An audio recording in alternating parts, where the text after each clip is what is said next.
Бізде білмеймін, бәрі ертегі сияқты болып көрінеді да. Неге мысалы үшін шоу бизнес дамымай жатыр, неге киномыз, неге театрымыз дамымай жатыр дейді. Оның өз айлығы аз болса, мына жақтан қысып тұрған пәтердің ақшасы бар, бала шағаңа жетпейтін дүние бар. Сөйтіп жүрген ешқандай өнер өспейді. Өнерді ойламайды ғой. Ахметбек мырза, Қалай енді соғасқа қанша ақша жұмсайсыз? Шындығында ақылға сыйымсыз енді 40 мың теңгеге бір ай өмір сүру деген. Шындығында да біздің мемлекет енді доллармен санағанда 100 доллардан сәл ғана астам ақша ғой. Мысалы Гонконгқа барсаңыз, сонда балық кесетін, сушида балық кесетін мен жалақысын сұрадым. 3000 доллар ең кем аз алатыны. Біздің ақшамен санасаңыз миллион теңгенің маңайында. Енді бұл мемлекеттің, халықтың қазіргі деңгейін көрсетті.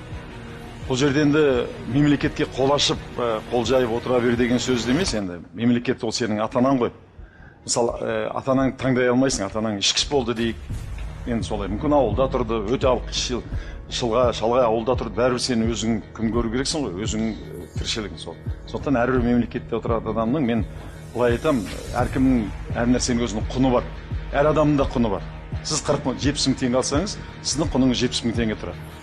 Мысалы, маған айтса, қазір маған жалақы төлеймін десе, мен кемінде бір 30 мың доллар деп айтатын едім. Мен жалшы болып істемеймін, істесем мен бір кездерде менде де болды.